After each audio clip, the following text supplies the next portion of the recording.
Hola a todos, bienvenidos un día más aquí a nuestro programa de Torá que tenemos con el Rav Natan Menashe. Hoy vamos a ver la parasha Tezabé y bueno, pues ya está. Ya sabes que estoy dedicado a hacer genealogías y que podéis contactarme en la página web raicesjudías.com con guión en medio y ahí al WhatsApp y directamente yo ya os voy hablando. Sin vacilación, saludamos al Raf. Raf, ¿cómo está? ¿Cómo estás, Abraham? Qué lindo estar juntos de nuevo La verdad para que estudiar. yo lo disfruto mucho este ratito de la semana, lo disfruto Me muchísimo y pongo luego sigo contento. pensando toda la semana. Muy De bien, me hecho, parece genial. de Eh, hecho, Raf, sí, estuve viendo durante el Shabbat, tenía por aquí un libro que me encontré de la mesa de los que estuvimos hablando, de la mesa de los panes, y a ver si soy capaz de perfecto. compartir la pantalla y Bueno, enseñar ya un resumimos de poquito. lo que hablamos, o sea, la semana pasada habíamos hablado, uno de los temas que habíamos tocado era el Shulchan del eje Mapanim, ¿no? La mesa que había en el Correcto, Betamikdash, donde se ponían los 12 panes, y explicamos como que eso lo que simbolizaba era que Hashem nos da la parnasa. Ahora, bueno, correcto. entonces seguías investigando vos en tu casa y encontraste este libro de Mahona Mikdash, ¿no? De los Eso Kelim es del Mikdash. correcto. Aquí veo la mesa que me sorprendió muchísimo, porque lo último que me esperaba era que los panes estuviesen así puestos uno encima del otro. La Claro, forma muy de bien. los, la Está forma bien, se del. puede ver en la foto que son 1, 2, 3, 4, 5, 6, 6 de un lado, 6 del otro, que son los 12 panes, y como queda claro, no es que es una mesa más rectangular que están apoyados, sino como que un pan encima del otro.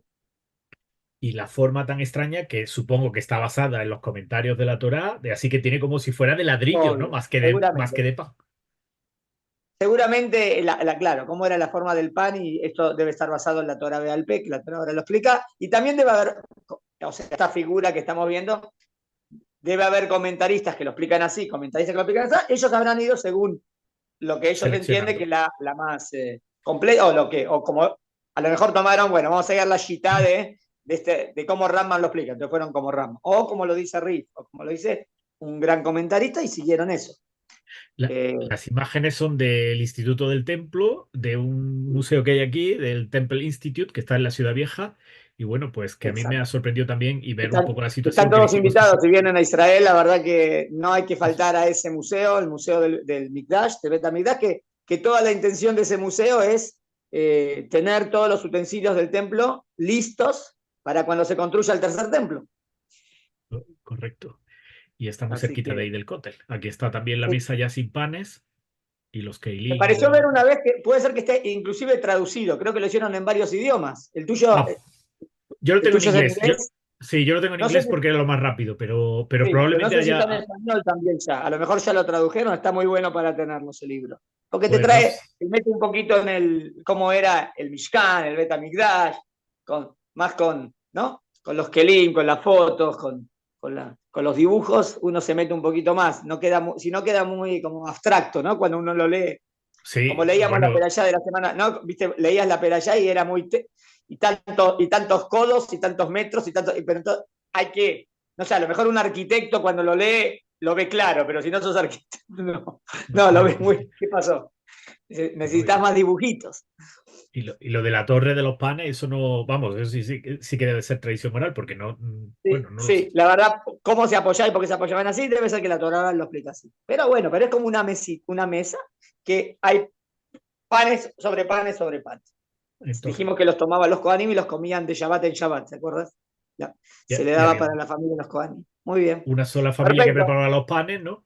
Solo una Sí. familia dedicada exclusivamente con un secreto para que Había, durara y que claro, se. había también una familia que sabía el secreto de cómo se hacía el incienso. Y pasaba de esa Generación en familia de generación. padre a hijo a nieto, como que era. Y también estaban los encargados de los panes, los del incienso, todo estaba distribuido entre los Kohanim, ¿no? Entre los sacerdotes. Perfecto. Muy lindo, se ve muy bien cómo los comaín lo ponen, cómo lo sacan, cómo lo cambian. Y bueno, y Bueno, la forma del pan, interesante porque era esa formita. Claro, porque estamos acostumbrados a una jalá, como hacemos hoy en día en la jalot. eso es Este exactamente, sería o algo así como una redondo. jalá un poco diferente. Pero bueno, se ve que son grandes, eran panes de tamaño gigantesco. Sí, como ladrillo, vamos, parece, de 4 kilos por lo menos tiene que pesar cada pan de eso. Habría que ver. Seguramente que la medida se puede, según la alajá, como la alajá dice, podríamos calcular cuánto pesa cada uno de los panes. Bueno. para otro año. Vamos Buenísimo. con nuestra parashá de esta semana, a ver si la tengo por aquí. Perfecto. Ah, aquí. Bueno, la perashá de nuestra semana es parashá Tetzabé, que dijimos que hay años que se leen unidas, este año se leen separadas. Porque Vamos estamos a en ver año primero los bisiesto, temas. ¿no? Estamos en un Claro, año que como tenemos Adar Adar 2, Aleph y Adar Bet, dos Adar, se puede dividir más, porque tenés como 4 semanas más. Entonces, esta perashá, leer varias perashot que normalmente se leen separadas, en este año se pueden leer, no, varias perashot que en un año normal se leerían juntas, en este año se este pueden año se separar, puede ir. porque tenés 4 semanas más. Igual siempre depende cuando cae la fiesta, ¿no? Porque cuando cae una fiesta, en Shabbat, en ese Shabbat no puedes leer la perashá de la semana, porque en ese Shabbat lees la fiesta. Pero ahí también tenés una menos. Y Se siempre, ajustan. depende del año. Hay muchos años que caen muchas fiestas en Shabbat.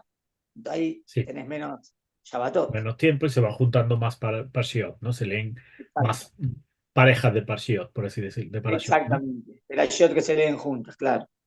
Vamos primero a los temas, ¿está bien? Vamos, Rafa. Esta perashá, segundo. Eh, temas de la perashá. El aceite para la menorá. Así comienza la perashá, hablando del aceite para la menorá. Los Kohanim y sus vestiduras, todas las vestimentas de los Kohanim, segundo tema. Tercer tema, las labores que deben realizar los Kohanim en el tabernáculo. ¿Está bien? Todo lo que los Kohanim, o sea, ¿qué debía hacer estos? Las ofrendas sobre el altar de cobre. O sea, el altar de cobre era el de afuera de los korbanot, pero también cierta parte de las ofrendas que se hacían en ese misbeach. Y el altar de oro, ¿cuál es el de oro? El que se ofrece incienso. Que la verdad que este es el único utensilio que para yater humano lo tocamos. O sea, dentro de lo que está dentro de la parte cerrada, que es el Kodesh y el Kodesh HaKodashim, el lugar más santo, Santo Santono, el Santo, ahí el Mizbeach HaKetoret, el incienso, está en esta peralla. Nos queda otro que está afuera, que es para la peralla que viene, que es el Kior, donde se lavaban las manos y los pies. Estos serían los temas de la peralla. Hay 7 preceptos en esta peralla. El encendido de las velas de la menorá. También hay preceptos con respecto a cómo se hace la vestimenta de los Kohanim, preceptos que tiene, el Kohen tiene esta vestimenta, el Kohen Gadol esta vestimenta, que no se quite el pectoral de las vestiduras del sumo sacerdote, es otra misma que hay. Obvio que hoy en día no rigen porque no tengo el tema del Betamigdash, pero si tuviese el Betamigdash, rige la misma. Que nunca se rompa el abrigo del Kohen, o sea, cuidarse de que no se rompa. Que los Kohanim coman de la carne de las ofrendas Hatat, y también de la carne de las ofrendas Asham. Hatat era cuando era por un pecado. ¿Está bien? También Asham, es cierta culpabilidad. No eran korbanot de agradecimiento, sino por alguna transgresión. Había otra misma de oficios del templo como quemar el incienso, y hay otra misma que era no ofrendar nada en el altar de incienso, nada que no sea incienso. O sea, está, digamos que ahí no puedo poner otra cosa. Ese altar era para ofrecer incienso. Bueno, es técnico lo que dije, pero para que sepan, son 7 misbot de las 613 que figuran en esta peralla. Bueno, ¿qué tema vamos a tocar hoy? ¿Por cuánto? Dijimos así, que en esta perayot se tocan todos los kelim del Mishkan. ¿Y por cuánto que? La verdad que el centro del centro de todo es Es, el arca del pacto. Dijimos que vamos a tocar hoy, vamos a tratar de explicar los secretos ocultos del de, arca del pacto, de la Alianza, que parece una de la película alianza. de... Se puede decir alianza, se puede decir pacto, y también tiene otro nombre más que lo vamos a ver. También tiene el nombre de testimonio. Parece una También, película de Indiana Jones. claro, muy bien. Indiana Jones en busca del arca La que perdida. perdida. Vamos. Bueno, vamos a hacer así, si te parece bien. Voy Dale, a... vamos. El arca sabemos que, o sea, vamos a hacer una descripción más o menos, estaba. El arca era como una caja grande, ¿está bien? Sí. Tenía una tapa, todo era de madera y de oro, ¿está bien? De madera por dentro, oro por fuera, oro de los dos lados. tenía una tapa, sobre la tapa estaban labrados dos querubín. El otro día hablamos de los querubín, Los Kirby. que representan a los ángeles, con alas, ¿te acuerdas? Con alas, Que se tocaba. mirando hacia abajo Sí. y uno mirando al otro. Adentro del arca, vamos a ver exactamente qué había, pero lo que sí sabemos seguro que había, que son las tablas de los 10 mandamientos. ¿Está bien? Voy a empezar por todas las preguntas que tenemos que analizar. Pregunta número 1.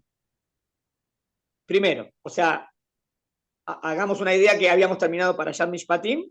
Moshe Rabbeinu sube 40 días para recibir todo este tema del santuario. Entonces la pregunta del Rab es, ¿por qué justo ahora, por qué ahora en estas perashot, Terumá, Tetzabé y Kitizá, la mitad, habla del tabernáculo? ¿Por qué justo ahora? O sea, el contexto. Segunda pregunta, o sea, ¿cuál es la relación con el contexto? El contexto era que Moshe había recibido los 10 mandamientos, ¿no? Y después las leyes. Entonces, ¿por qué después de todo esto tiene que venir el tema del santuario? O ¿Hay sea, más bien alguna la estructura, conexión? ¿no? La Sí, eso, estructura de quiero ver la la estructura. O sea, 10 mandamientos, las leyes, ahora subimos y Moshe ahora sube 40 entonces, días. ¿Y de qué habla? Del templo. ¿Por qué? Porque este es el tema de ahora. este momento, ¿no? Sí. Después de los Mishpatim tendrían que haber recibido las Lujot, eso sí, porque subió 40 días para recibir las Lujot, ¿no? Sí, Pero las Lujot las recibe al final. Acá tenemos, vamos a decir así, Terumá, Tetzabé y la mitad de Kitizá, 236 versículos. 236, antes de hablar de las tablas. O sea que si voy a decir, subí a recibir las tablas, entonces ¿para qué están estos 236 versículos? ¿No? O sea, no es solamente el objetivo recibir las tablas, sino estos 236 pesuquín que hablan del santuario. Entonces, entender por qué viene todo esto. ¿Se entendió la pregunta? sí. ¿Por qué esta interrupción de 230? O sea, que no es interrupción, tengo que explicar el por qué. El orden lógico hubiese sido a lo mejor hablar sobre la estructura. Ahora, cuando habla del templo, habla de los utensilios y después me habla más o menos de cómo era el exterior, ¿no? La parte de Sí, afuera y el patio. Entonces preguntamos, ¿no era mejor el orden lógico hablar sobre la estructura edilicia del santuario y luego de sus utensilios? O sea, ¿por qué la Torá quiso empezar hablando de los utensilios? Otra pregunta. ¿Por qué empieza primero, lo primero que habla de todos los utensilios, el arca de la alianza o el arca del pacto? En hebreo, Aarón Abrit. ¿Por qué esto es lo primero? Y luego los demás utensilios. Y recién al final, la tienda. Otra pregunta. ¿Por qué siempre en cada utensilio, cuando dice y lo harás, dice en hebreo veacita? ¿Qué es veacita? En lo singular, hiciste. ¿no? Claro, Sí. es verdad, siempre que está la Vav, Lo, dice el pasado, la Vav futuro. hace futuro, ¿no? Harás, sí, en la Tanaj, Najó. Veacita es y harás, en singular. En el arca no dice veacita, dice veazú, en plural. ¿Por qué? No, tenía que haber dicho y lo harás. Veazú Sí, en sería como singular. y los harán. ¿Por qué y los harán? Y lo harás. ¿Se entendió la pregunta? Sí. ¿Por qué pasa del ¿Cuál es el singular? O sea, objetivo siempre del usa el arca? singular y aquí usa el plural, ¿no? En Sí, el arca. exactamente. Sí. Habría que ver si es el único caso, pero en casi todos los casos usa singular. En este, plural. Hay una respuesta más pragmática, a lo mejor técnica, y una respuesta más profunda. ¿Cuál es el objetivo del arca? O sea, ¿qué representa este arca? Y poner dentro de él algo. ¿Está bien? ¿Cuál es el objetivo de que también hay algo sobre el arca, que es la tapa con los querubín? Y también hay algo que es adentro del arca, que son las tablas. ¿Cuál es la función de los querubines? ¿Qué significa la palabra querub? El otro día vos también preguntaste Pregunté, eso. pero no. ¿Qué es lo que hay dentro del Aron Abrit? ¿Las tablas o el Sefer Torah? La pregunta es si había un Sefer Torah, porque dice que antes de morir Moshe escribe, ¿no?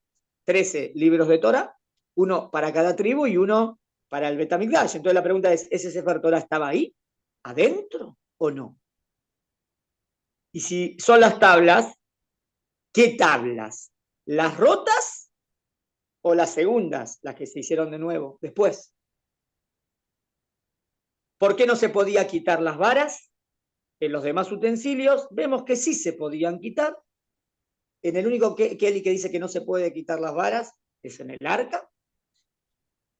¿Por qué Dios habla con Moshe, dice el Pasuk, desde los querubines? ¿Por qué Dios tiene que hablar de esta manera? Al fin y al cabo, Moshe puede hablar con Dios en todo momento cuando quiere, es el nivel de Moshe, ¿no? Pero bueno, pero Dios determinó que desde ahora en más el habla de Dios a Moshe va a ser así. ¿Por qué?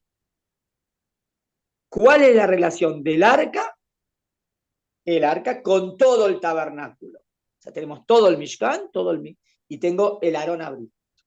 ¿Qué relación tiene uno a otro? O sea, puedo decir, es un Keli más, puedo decir, es lo más importante, puedo decir, esa es la pregunta. Bueno, más o menos tenemos 10, 12 preguntas.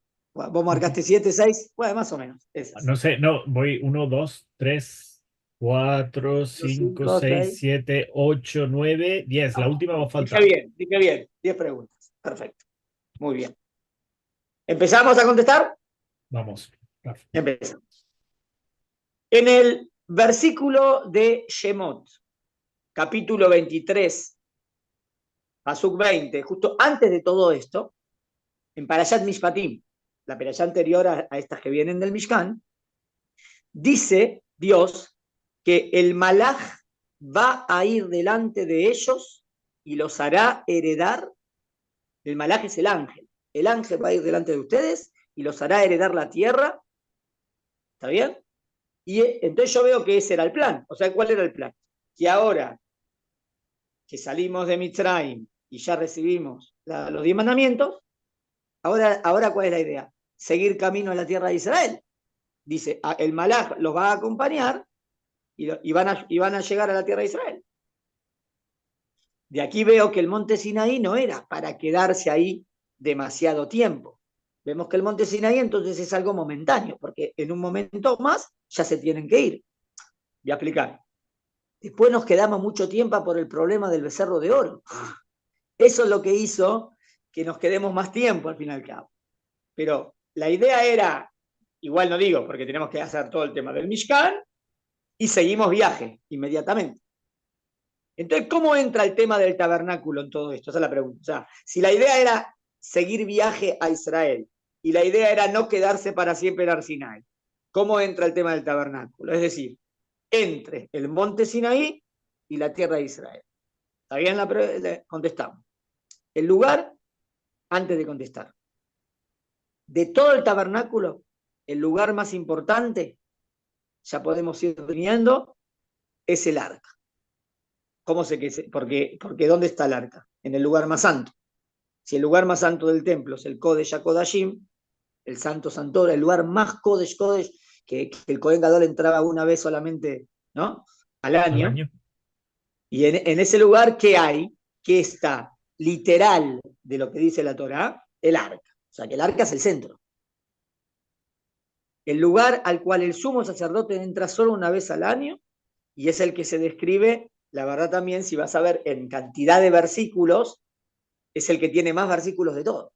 Le gana a todos en la descripción. ¿Por qué? Porque es el más importante. Muy bien. Entonces vamos a analizar esto como es el centro. Todavía no contesté cómo entra el Mishkan, pero al entender lo del Aarón también vamos a entender lo del Mishkan. ¿Está bien? Bueno. ¿Qué nombres tiene este arca? O sea, yo sé que se llama Aarón, arca. Yo sé que se llama Aarón Abrit, arca del pacto, pero tiene otro nombre también, Aarón Aedut, arca del Testimonio, ¿no? Edut, testimonio. ¿Por qué se lo llama también Aarón Aedut, arca del testimonio? Porque dentro del arca están las lujot, las tablas, que también se llaman lujot Aedut, y también se llaman lujot Abrit. Fíjate que son las mismas, o sea, como adentro están las tablas de testimonio o del pacto, ¿está bien? Entonces está claro el nombre. Adentro están las tablas, todavía no expliqué de qué testimonio o de qué pacto, ¿está bien? Pero así se llaman las tablas de adentro. Entonces, ¿cómo se llama el arca? Con el mismo nombre, el arca del pacto o el arca del testimonio. ¿Pero por qué se llama así? Por las tablas que están adentro. Y las tablas se llaman tablas del pacto o tablas del testimonio. Primero, ¿podemos demostrar que eso es lo que estaba de verdad dentro? Tengo un pasuk. Melahim, Reyes, capítulo 1. ¿Está bien? Si no me equivoco, versículo 8 y 9. Ahí dice que en el arca solo estaban. Ahora te voy a explicar por qué. Porque hay otras explicaciones que dicen que en el arca habían otras cosas más. Según Melahim, solo estaban las tablas. Y la verdad, ¿qué dice en la Torah? En la Torah dice que en el arca pondrá, no dice que también estaba el Sefer Torah, o tampoco me habla el tema de las tablas rotas o no. Lo que me dice es que ahí se ponen las tablas. Entonces yo lo que yo sé, seguro, que en el arca estaban las tablas que Dios nos entregó. ¿Está bien? Sí. Eso es lo más importante del arca. Luego, pero hay muchos que dicen y el Sefer Torah, ¿y dónde estaba el Sefer Torah?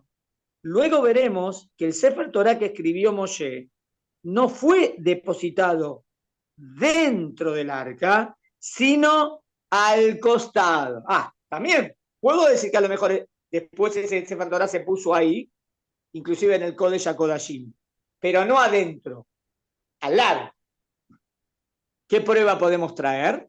Una prueba, que al Sefer Torah fue llamado Ed, testigo, mientras que las tablas fueron llamadas Aedut, del testimonio. Es verdad que la palabra es parecida, pero las tablas fueron llamadas Lujot Aedut y el arca fue llamado Aarón Aedut. Si a la Torah lo hubiese llamado Edut, hubiese dicho, bueno, a lo mejor la Torah también estaba dentro. Pero primero tengo el pasuk de Melahim que dice que no, que estaba solamente las tablas. Segundo, que a la Torah también se lo llama Ed, testigo, pero no testimonio, no es la misma palabra. ¿Entendiste?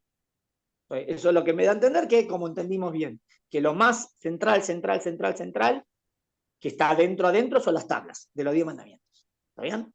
Muy bien. ¿Por qué fueron llamadas? ¿Por qué fueron llamadas tablas del testimonio? O sea, ¿por qué fueron llamadas en hebreo? Lujot a Edut. ¿Edut de qué? ¿Qué testimonian las tablas? ¿Está claro la pregunta? ¿Qué testimonian? ¿Qué es un testimonio? Algo que da testimonio, algo que testifica que esto es así, ¿no? ¿De qué dan testimonio las tablas? Y podemos decir, son los 10 mandamientos, ¿no? Y bueno, pero ¿qué testimonian las tablas? Pues las testimonian dos cosas. A ver. Pues ellas son el testimonio, punto 1, de la profecía de Moshe Rabenu. ¿Te acuerdas? ¿Qué pasó en Arsinai? Fuimos testigos de que Dios le hablaba a Moshe. Eso Sí. testimonia que Moshe es un profeta verdadero, ¿no? Muy bien. Sí. Por otro lado, ¿testimonio de qué? Es el testimonio del pacto que hicimos con Dios. Si te acordás cuando bajaron, en la clase que hicimos de Mishpatim, cuando bajan, ¿qué hace Moshe? Escribe en un pergamino los 10 mandamientos y sella el Brit, el pacto. Entonces, puedo decir que testimonio es testimonio del pacto entre Dios y Amisrael. Y también testimonia que Moshe es el verdadero profeta. ¿Se entendió las dos cosas? Y Son sí, dos temas.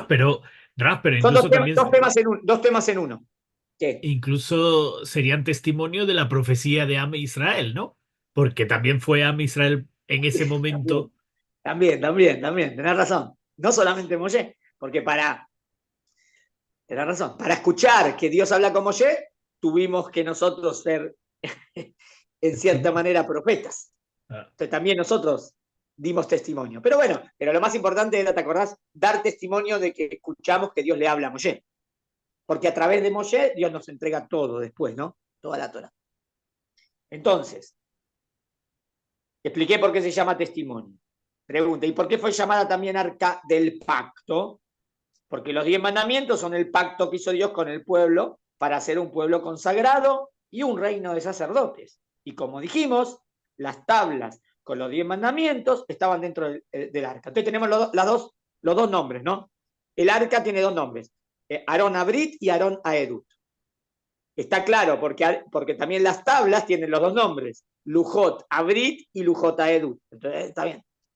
Por las Lujot de testimonio y por las tablas del pacto, esto que es el arca donde están adentro se llaman o arca del pacto o del testimonio. Pacto porque hicimos el pacto con Dios, ¿está bien? Sí. A través. Y testimonio porque a testimonio puede ser lo mismo, es el testimonio del pacto o puede ser el testimonio de la profecía, tanto de Moshe como nuestra, ¿no? Que Dios nos habló, que Dios nos habló. ¿Está claro? Muy bien. ¿Hasta acá está claro? Sí. Sigo. ¿Por qué las tablas fueron llamadas testimonio? Pues ellas son el testimonio de la profecía de Moshe. ¿Y por qué fue llamada el arca del pacto? Porque los 10 mandamientos son el pacto. Perdón, repetí. También sí, las lujot son lujot, tablas del testimonio. Y el arca es el arca del testimonio. ¿Cómo se llama el todo? Mishkan, El ¿no? Mishkan del testimonio. Sí, también se llama Mishkan Aedut. Entonces veo que es el tema central acá, ¿no? Porque la palabrita fue pasando por todo. Fue pasando por lo más interno, fue al arca y después también a todo, el santuario. Si se llama Mishkan Aedut, entonces yo veo que el tema del Edut es lo principal, del Mishkan. Porque fíjate que esa palabra fue también es el santuario del Edut, del testimonio. Entonces el testimonio es lo más importante acá. ¿Se entiende? Muy bien. También fue llamado Mishkan Edut, tienda del testimonio. Esto fortalece la idea de que lo principal del tabernáculo es el arca de testimonio. Y la importancia de este es que adentro están las tablas del testimonio del pacto entre Dios y Am Israel. ¿Está bien hasta acá? Seguimos. Sí. ¿Por qué no se podían quitar las varas? Acá tenemos una explicación un poco más técnica y una poca más espiritual. Vamos a ver. El motivo por el cual no se podían quitar las varas es porque si el tabernáculo, acá ya damos una interpretación, es como, sabemos que el Mishkan se movía de un lado para el otro, ¿no? Entonces no es un santuario que tiene un lugar fijo, ¿no? Es un santuario móvil, que va de lugar en lugar. ¿Está bien? Esto implica que siempre está en movimiento. Y por eso, si el santuario siempre está en movimiento, el arca siempre tiene que estar lista para ser trasladada. Porque en cualquier momento Dios mueve la nube, ¿no? Y dice, nos vamos. Entonces ya no. Ahora nos quedamos, ahora no. A veces estaban una noche, un día, después a veces una semana, unos días, pero nunca sabían. Dios es el que definía. Como el arca es no puedo, bueno, te voy a decir, siempre está en movimiento, entonces siempre tiene que estar lista para ser movida. Ahora, ¿y por qué era el único utensilio que tenía las varas puestas en todo momento? Para insinuarnos que no está fijo en ningún lugar. O sea, podés decir, bueno, no.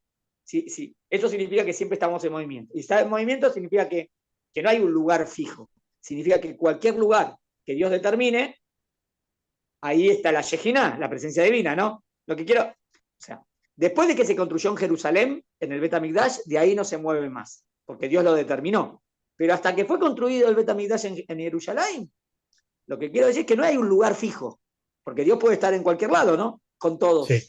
Sí. No es que tiene que estar en un lugar, porque este es el lugar y todos los otros no. No, eso es lo que representa el Mishkan, que es una presencia divina de Dios móvil, que va de lugar en lugar con el pueblo de Israel. Para insinuarnos que no está fijo en ningún lugar, está viajando constantemente. Es decir, la Torá no es para un lugar específico, sino que en todos lados se debe cumplir las mitzvot y de esta manera haremos que Dios siempre esté con nosotros. A veces se pregunta por qué la Torá fue entregada en el Midbar, en el desierto. ¿No era mejor que sea entregada en la tierra de Israel? Si nuestro lugar es en la tierra de Israel, el pueblo judío, que Dios dé la Torá en Israel. Pero Dios la quiso dar en el desierto. ¿Por qué en el desierto? Tierra de nadie. O sea, ¿qué quiere decir? Que la Torá es de todo el que la quiera. No es solamente, si puede, solamente en Eretz Israel, solamente para el pueblo judío y nadie más. Pero en la Torá puede entrar cualquier pueblo, cualquiera que se quiere convertir, puede entrar, ¿no? ¿Dónde fue entregada la Torá? En el desierto. ¿Está bien? También la Torá va de lugar en lugar, como que la presencia divina está con Am Israel a donde Am Israel vaya. Obvio que el lugar ideal es la tierra de Israel y Jerusalén, pero en principio así era. ¿Se entendió? Bien. Se entendió perfecto. Para Rambam hay otro motivo por el cual nunca se quitan las varas del arca. Y es por el honor, por kabod, para que no se vayan, digamos que cada vez la vas a sacar y poner, sacar y poner. Se va a perder el color, se va a arruinar, es una falta de respeto al arca. El arca es el Keli más sagrado. Para que no se vayan a arruinar, que se le quite la pintura o que las varas se apoyen en otro lado y se rayen, etc. Es tan profundo el respeto hacia el arca que está prohibido tocarlo. Por eso siempre lo único que tenían era solamente la vara. No, estaba prohibido. Si te acordás en la película de Indiana Jones, como que muestran que de repente lo tocan y le viene un rayo y lo O sea, pero lo tenemos como un enfoque en la Biblia, en la Torá. Dice así. Y si hay que moverlo, se hace por medio de las varas. Y ni siquiera hay que tocarlo para colocar las varas, pues ellas están siempre puestas. Ejemplo de eso es lo que sucederá cuando el rey David, ¿se acuerda que habían perdido el arca? Y David Amelech lo tenían los filisteos, ¿no? Y David Amelech lo recupera y lo quiere traer. Y lo están haciendo, manda a traer el arca. Uzá, que era el que estaba sobre la carroza, entonces lo pusieron, estaba prohibido, y lo pusieron ahí en la carroza. Y también creo que Uzá era Leví, tampoco era Cohen, porque tiene ese Kohanim. Creo, no me acuerdo. Creo que Uzá era Leví, habría que ver. Que era el que estaba sobre la carroza, que trasladaba el arca, se acercó se movió la carreta, entonces él pone la mano. Para sostener el arca que estaba por caerse y murió en el acto, por haberla tocado con su mano. O sea, estaba mucho respeto, ese lugar no se puede tocar. Ahí la equivocación fue que lo hicieron de una manera que no era correcta y por eso pasó lo que pasó. ¿Entendió? Muy El bien. arca entonces no se abría nunca, ¿no, Lo Raf? de las varas, o sea, tiene que estar puesta siempre, siempre está en movimiento, tampoco podés tocar el arca, ¿está bien? Y por eso nunca, hay otros que sí, la vara se puede tocar, pero no son tan sagrados como este, por esto en este no. El arca no se abría nunca, ¿no, Raf? No, no sabría, no, nunca. O sea, se pusieron allí las tablas, se cerró y eso Pusieron, no. claro, pusieron ahí la tapa con los querubíes, o sea, las tablas, sí, y nunca más, claro, no sabría. Pero muy bien. Se Buena cerró acotación, todo. no lo había pensado, muy bien. Las tablas están en el arca. ¿Cuál es el objetivo? Para recordarles que la palabra, porque ¿qué es lo que está escrito en los 10 mandamientos? La profecía. La profecía de Dios está con ellos siempre.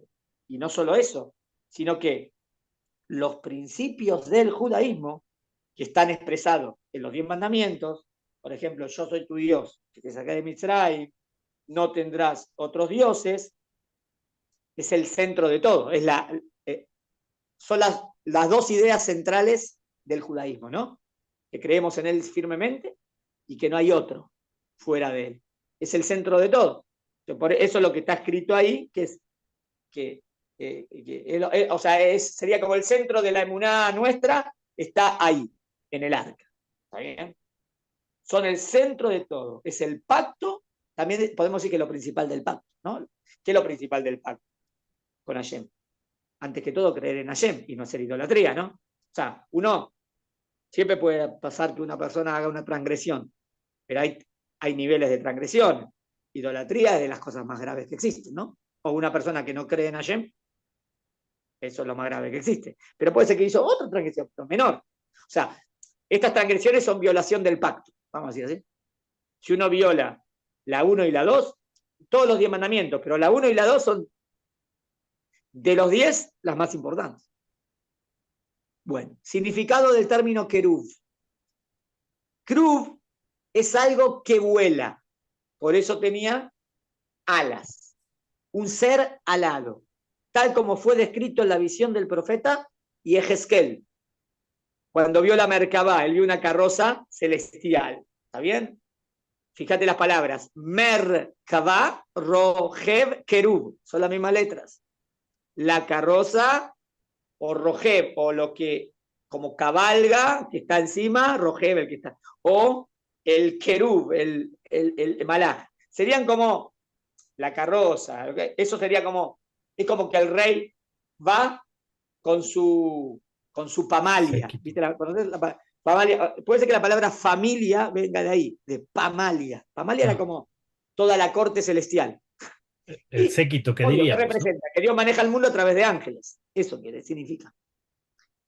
Eh, hay una aplicación, Ramos me explica en el Morene Bujim que por qué a los malajín se lo describe con alas. Porque no es que el ángel de verdad tiene alas, sino es una metáfora. Pero ¿por qué la metáfora de alas? La metáfora de alas es una metáfora de un movimiento rápido, que van de un lugar para el otro. Es como que los malajín pueden estar en muchos lugares rápidamente o al mismo tiempo, algo así. Y el ejemplo es como las aves, que de repente van rápido. Por eso, y otro punto de las alas, es que es algo más por encima de lo terrenal, es algo más como en lo celestial. Esa sería la metáfora de por qué los ángeles fueron descritos con alas. Por eso me parece también que los querubín no es que tenían rostro de un niño y una niña, sino hay quien dice que tenían rostro de pajaritos, o sea, de aves. Hay quien dice que tenían rostro de un niño y una niña, pero si es más con la metáfora de Malachim como aves, tendría más lógica que de aves. Que fuera un pájaro. Eh, bueno, Merkabah, carroza, Krug, esto que o Rojev, lo que monta, tiene el mismo Cabalga. Yoresh. Las tablas entonces están en el arca, perfecto. Sobre ellas está el caporet. Ah, ¿qué significa caporet? La tapa, donde está construido también el cruz, pero caporet sería la tapa. De ahí viene la palabra capará. ¿Prestad atención? Porque cuando una persona hizo un pecado y hace teshuvá, se arrepiente, ¿cómo se obtiene ¿cómo se dice la palabra en español? Que desaparece el pecado. Se me fue la palabra en español. ¿Cómo? El perdón, Expiación. La expiación. expiación se dice capará. ¿Por qué significa capará? Que se cubrió el pecado, que el pecado ya no está. ¿Entendés? O sea, Vale. capará es cubrir, pero no cubrir que en verdad está y todavía no. Es como que ya está, no está más en ese sentido. Y ahí viene la palabra capará, caporet. Muy bien. Que las cubrían. Y sobre el caporet estaban los querubín que los cubrían con sus alas.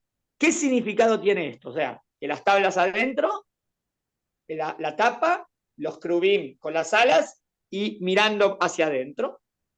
Maimónides explica que para sostener la Torá, primero es necesario concebir la idea que existe la profecía, ya que la Torá es o sea, adentro sería como la Torá, los 10 mandamientos. No hay Torá si no hay profecía. Y claro, porque ¿qué es la Torá? La profecía. O sea, no hay el contenido de lo que te dice el profeta sin creer en el profeta. ¿Se entendió la idea? No hay Torá sin profecía. Para sostener la profecía es necesario que esté precedida por la noción de ángeles, ya que la profecía les proviene al profeta a través de los malajim. ¿De la construcción? O sea, acá hay Sí. una idea de cómo viene la profecía. ¿Está bien? Los malajim, a través de los malajim viene la profecía y la profecía máxima es la Torah. Entonces los tres conceptos estarían, la Torah sería las tablas de los 10 mandamientos, ¿está bien? Eso manifiesta que existe la profecía y tengo que poner los malajim ahí porque la profecía viene a través de los malajim. Está buena la explicación. Moshe entraba, en el versículo 22 dice que Dios hablaba con Moshe de entre medio de los querubines, ¿no? Dice ahí el paso. Que Dios hablaba. Es verdad que nosotros siempre decimos que Dios, que justo Moshe Rabenu pasó, es otro nivel de profecía. No nos vamos a meter en este tema porque es más complicado. Porque que Dios ni siquiera necesita. De los Eh, querubín, ni de ángeles, claro, de pero Malají, no ¿no? importa. Pero acá el Pasuk dice que Dios habla con Moshe entre los querubín. No lo dice literal, lo dice. Por eso, cuando decimos que Moshe no pasó todas las. Ni siquiera. No habla, Dios no habla con Moshe a través de Malachim, hay que entender a qué malajim se refiere. Por eso no quiero entrar a eso, porque eso es algo metafísico. Es una palabra polivalente, eso es lo que quiero decir. Pero vamos no a esos malajim quiero hablar, de otros malajim ahora. Sí el tema de que Dios habla como ya a través de los querubines, como queriendo decir que Dios se relaciona, comunica por medio de los malajim, y Moshe entraba en profecía frente al arca del pacto, y de ahí, de esa profecía, salía la Torá. El mensaje es contundente. Moshe tenía claro, o sea, porque ¿qué viene adentro? Los 10 mandamientos. De los 10 mandamientos, ahí están los malajim. Y ahí está Moshe Rabenu y le viene la profecía. Es como que de los conceptos más profundos viene la palabra de Hashem para toda la Torá. ¿Entendió? Sí, pero Moshe Raf, tenía claras las bases del pacto y los principios del judaísmo. Y de ahí sale toda la Torá que señala y apunta todo. Esto es como la clase que dijimos que de los 10 mandamientos, después como que sale todos los valores y todas las cosas que Dios quiere de nosotros. una pregunta, Los Raf. querubines son los que representan y rodean la presencia divina. ¿Por qué los querubines representan o rodean la presencia divina? Serían como el Kisea Kabod. ¿Qué es el Kisea Kabod? El trono de gloria. Trono celestial. ¿De qué me habla un trono si yo veo un trono? No sé si en Argentina, en la antigüedad, me acuerdo en Argentina que cuando iba a hablar el presidente, no sé si en España era así. ¿Cómo es? Enfocaban en la televisión como el asiento del presidente, ¿no? Tan, tan, tan, tan, tan, y después entraba el presidente y se sentaba. O sea, pero cuando vos filmás el trono, eso significa que el rey está. ¿Entendés lo que quiero decir? El trono Sí, me habla del rey. O sea, sí. cuando hablamos del quise, como que el Aarón Abril sería como el quise acabó. El trono me habla de que hay un rey. Los querubines son los que, decía, representan y rodean a la presencia divina. Son como el quise acabó, el trono celestial. ¿Qué es el trono celestial? Lo que me habla de la grandeza del que ahí se siente. Los querubines son las beriot, criaturas, ángeles, como más perfectas que Dios hizo. Una idea similar plantea el rey David cuando dice que construirá un lugar para el arca y un estrado para los pies. Obvio que Dios no tiene pies, pero vamos a la metáfora, ¿no? Dice, un estrado para los pies de Dios. Un lugar para el arca y un estrado. Si el pasú, ¿viste que a veces el pasú dice dos veces lo mismo, pero la segunda parte explica la primera? Mucho se utiliza así en Teilim. Teilim te dice algo, coma, y después dice lo mismo pero en otras palabras. Entonces te ayuda a entender lo que significa la primera palabra, porque la repitió como de Tion sale la Torah. Y la palabra de Hashem, Dirushalai. ¿Qué es la Torah? La palabra de Hashem. ¿Y qué es Sion? Yerushalayim. ¿Ves cómo se explica el paso? Entonces acá dijo, es construir un lugar para el arca y un estrado para los pies de Dios. David quiere tomar más distancia aún, no obstante no quiere perder esa idea, esa noción, es decir, el trono, lo que representa la grandeza de quien ahí se posa, pero sin por ello creer que se está percibiendo a Dios. Por eso como le mete la metáfora, solo a sus pies, como diciendo, bueno, está bien, es el trono, ayer, pero ayer no lo podés captar. Bueno, por eso él dice, donde apoya sus pies. Raf, Sí. tengo una pregunta. ¿El arca estaba subida hacia arriba? O sea, cuando entraban en el Kodesh HaKodashim estaba un poquito más alto. Hay dos explicaciones, ahora vamos a ver.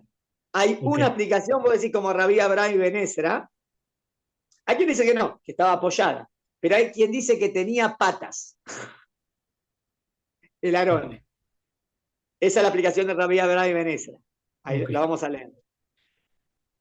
Es por eso que el comentarista, me lo pregunté justo cuando venía, es por eso que el comentarista Rabí Abraham y Benesra dice que el arca poseía patas. ¿Para qué? Para asimilarlo más a un trono, como que es una silla del rey. Entonces, no solamente como una caja que cubre algo, sino esto representa un trono. Esto tiene que tener cuatro patas, porque es el trono. Entonces él dice que el arca tenía cuatro patas. Pero no solo Interesante. el arca, no solo el arca, sino parece como que tendría que estar el arca en una superficie que estuviese un poquito más elevada que el resto Eso no, del. ahí no, ahí me agarraste, que yo sepa no, era plan. pero bueno, no sé. Me imagino. Y otra Era cosa, el mismo. No es que había una esplanada, era plano. no, pero como que hay un escalón para que represente como el trono normalmente del reino está a nivel Ah, donde está todo buena, el mundo, está un buena, poquito más alto. buena pregunta. La verdad, no Yo tengo información al respecto. lo buscaba, Raf. Otra pregunta que tengo. El Moshe sí entraba constantemente al Kodesh HaKodashim, ¿no? O sea, no parece que entrase Vamos a solamente decir un así. día. Vamos a decir así. La verdad que Moshe no tendría ninguna prohibición, porque Moshe hablaba con Dios cuando quería. Entonces, el máximo. Pero, a pesar que digo así, no tengo un pasuk. No tengo un pasuk que diga literalmente que veo que entra. O sea, que puede ser que igual respetó el tema de no entrar, a pesar que, o sea, si me preguntás, no, entendí. Vos decís, ¿cómo es que se inspiraba en los querubín y salía la profecía y le llegaba a Moshe? Hay dos opiniones. Hay una opinión que dice que Moshe estaba dentro, pero hay otra opinión que dice que Moshe estaba en el Misbeach HaKetoret. O sea, en el Kodesh, no en el Kodesh HaKodashim. Y que el Misbeach HaKetoret daba justo directo al Aarón Abrit. Eso explica, bueno, es que hay que ver los Pesukim, pero esta es la Claro. explicación que es más convincente, que estaba ahí cuando hablaba con Dios. O sea, que o sea, no estaría dentro. Es como que de ahí sale la palabra, él está acá, y y de repente, y le viene la nebuja. Así. A pesar que igual Moshe podía hablar con Dios cuando quería. Pero del momento que se construyó el Mishkan, como que ya se respetó que sea de esa manera. ¿Está bien? Sí, Sigo. vamos. Cuando el texto dice que Dios reside allí, porque Dios no tiene ningún lugar, ¿no?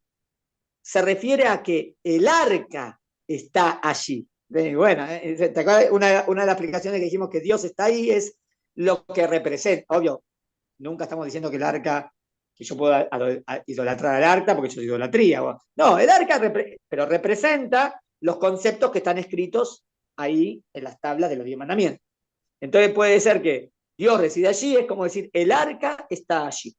El arca que tenía las tablas en su interior fue llamado con el nombre de Dios, como se ve en varios pasajes del Tanaj, por ejemplo en Shmuel, cuando los Plishtim se llevan el arca. ¿Te acuerdas que dice, uy, ahí viene Dios, ahí viene Dios? Y era el arca lo que venía. O sea bueno, pero los Plishtim ellos pueden tener ideas erróneas. Nosotros sabemos que el arca no es Dios, pero es interesante que los Pesukim hablan, le ponen el nombre de Dios al arca. Eso. Te puedo decir, ahí estará mi nombre, ahí está el arca. ¿Se entendió? Sí, El arca del pacto representa a Dios. Cuando dice Lasim Shemó, poner su nombre allí. Se refiere a poner el arca allí. Poner el arca en el Kodesh HaKodashim.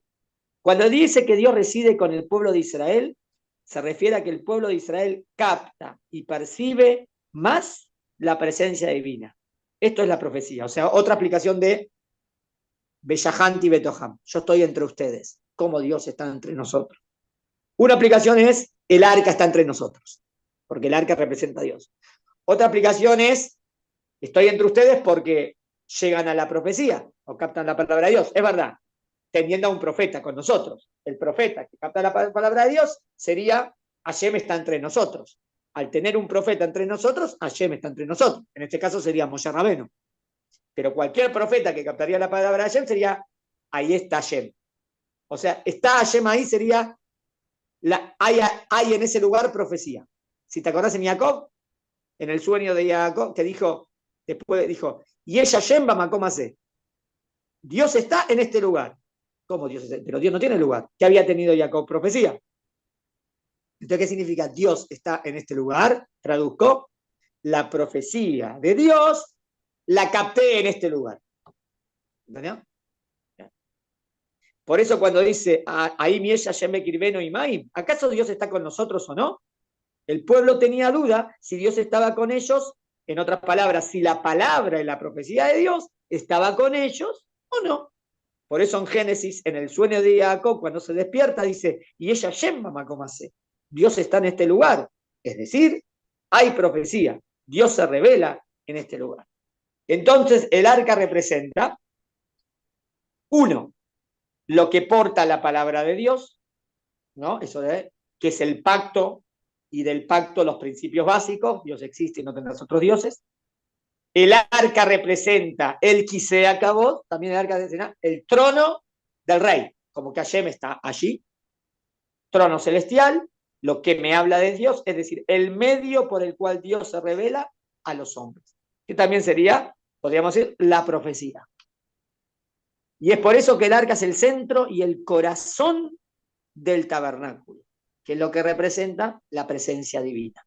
Una vez que vimos que el arca es el corazón de este mensaje, entonces Shohen, que es Beshahanti, se traduce como y habitaré, Beshahanti Betoham, y habitaré entre ustedes, o sea, Dios habita. Una vez, puede ser que la palabra Shohen venga de sentar, o sea, literal, estoy en literalidad de la palabra.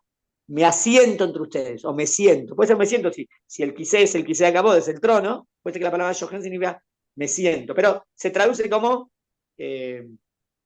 mi presencia, se traduce como presencia. ¿Está bien? Acá, pues habitaré entre ellos. Entendemos por qué dice, bueno, por qué dice Beazú, cuando hay que hacer el arca, y no Beacita. La única vez que vuelve a aparecer Beazú es cuando dice Beazuli Mikdash Beshahanti Betoja. O sea, mira, ¿cuándo aparece en plural? Aparece cuando hay que hacer todo el santuario y aparece cuando hay que hacer el arca. Entonces es como que se llevó la palabra más. Es como que el centro del santuario es esto. Por eso lo dijo en plural. ¿Entendiste? Me harán un santuario y residiré entre ellos. Es decir, que el arca es lo principal del tabernáculo, el utensilio que más resalta que Dios reside entre ellos. Te doy una más práctica, pero no tan espiritual. También vale. Una respuesta más, también tiene fuente. Acá va a empezar a hablar de todos los kelim. Como va a empezar de todos, empieza en plural, porque es harán. Y después sigue cada uno y dice, y harás, y harás, y harás. Pero el harán tiene que venir cuando empiezan todos. Es verdad, fue una respuesta práctica, ¿eh? No puede, es espiritual. Pero Raf, pero es buena yo, también. Es a mí buena. me da más la sensación, no lo sé, o sea, yo no tengo idea, mucha idea, pero esto lo que percibo es como para hacer algo tan sagrado no lo puede hacer una sola persona, tenéis que hacerlo todo junto, Está bien. ¿no? Bueno, pero sabemos que el que lo hizo al final, al que se le designó hacer fue a Betzalel. Dice después, el que hizo fue el encargado, o sea, Betzalel era como el organizador de todo, Ok. y también, pero el Kelly se lo llevó en verdad él. Bezalel Ahí hizo, preguntaría, entonces si lo hizo él, que no digan, tiene que decir en singular, no tiene que ser en plural. Entonces decimos, bueno, pero como esto es lo más importante de todo, entonces lo dice en plural. Pero también puede decir que Betzalel representa a todo a Israel, y como que todos, con la cabana de todo a Israel, también puede decir así en plural. Igual a mí, cuando explicamos por qué se lo lleva Betzalel, está sonando un teléfono. Bueno, ahí va a ver. Cuando explicamos por qué Dios determinó que este Kelly lo tiene que hacer Betzalel, dijimos que en este Kelly es el que más importante, hay que tener cuidado de que la cabaná, de la concentración, sea exacta en lo que Hashem quiere, porque es el más sagrado. Entonces por eso se lo hizo Betzalel, porque va a poner la mejor cabaná, ninguna intención incorrecta posible. Por eso se lo llevó Betzalel. Bueno, pero tenemos la tuya, tenemos también la aplicación Raf, de otra, lo principal y también la aplicación técnica que, como acá empiezan todos los kelim, tienen que empezar diciéndolo en plural y después cada uno lo decís en singular. otra ¿Está cosa, bien? Raf, las tablas de la ley representan es como la conexión entre el mundo espiritual porque, y el mundo físico, ¿no? O sea, es aquello de todo lo físico que hay lo que estuvo más cerca de Dios, ¿no? Está bien, pero igual son tablas de piedra. O Piedra. sea, es verdad, las hizo Dios, pero, y por eso, no, a mí me parece, lo más importante es lo que está escrito ahí, que es lo El sagrado, que es la concepto, ¿no? palabra de Dios que captamos. ¿Por qué? ¿Por qué me cuido? Inclusive porque, si te acordás, todavía no vimos el tema del becerro de oro que nos viene la semana que viene, ahí bueno, me imagino que va a ser el tema que vamos a tocar. Pero es uno de los puntos que, al fin y al cabo, Moshe Rabbeinu, para dar una gran enseñanza, súper enseñanza al pueblo de Israel, rompe las tablas. Pero bueno, vamos a verlo la semana que viene, voy a explicarlo bien. Vale. O sea, inclusive de las tablas no hago qué es lo más sagrado de lo más sagrado. El sagrado, sagrado solamente Hashem.